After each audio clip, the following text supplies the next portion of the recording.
सोलापूर महानगरपालिकेत जून महिन्यापासून शिस्त आणि एकात्मतेचा नवा अध्याय सुरू होणार आहे.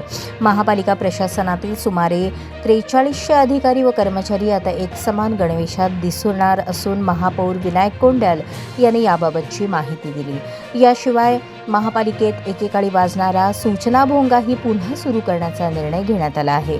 महापालिकेतील अधिकारी कर्मचाऱ्यांमध्ये शिस्तबद्धता, ओळख आणि एकोपा निर्माण व्हावा यासाठी गडद गुलाबी रंगाचा ड्रेस कोड लागू करण्यात येत आहे. विशेष म्हणजे या गणवेशाचा खर्च कर्मचाऱ्यांच्या वेतनातून कपात न करता महापालिकेच्या निधीतून केला जाणार आहे. यापूर्वी 2014 मध्येही ड्रेस कोड लागू करण्यात आला होता. महापालिकेत कर्मचारी आगमन, जेवणाची सुट्टी आणि कामकाज संपल्याच्या वेळेची सूचना देण्यासाठी पूर्वी भोंगा वाजवला जात होता. आता तो पुन्हा सुरू करण्याचा निर्णय घेण्यात आल्याने जुन्या पद्धतीला नव्या स्वरूपात पुनर्जीवन मिळणार आहे. दरम्यान पावसाळापूर्व तयारीचा आढावा घेण्यासाठी 25 मे रोजी संबंधित विभागांची बैठक घेण्यात येणार आहे. नालेसफाईनंतर रस्त्याच्या कडेला पडून असलेला गाळ तातडीने हटवण्याच्या सूचनाही देण्यात येणार आहेत.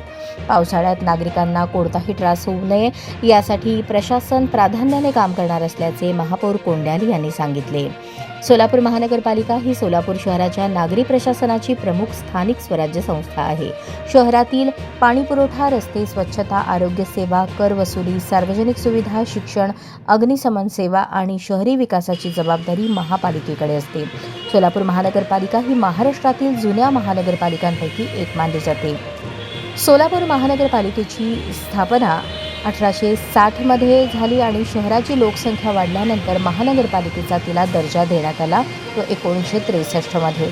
सध्या महापालिकेच्या कार्यक्षेत्रात सुमारे 178.57 चौरस किलोमीटर क्षेत्रफळ असून 12 लाखांहून अधिक लोकसंख्या या प्रशासनाखाली येते.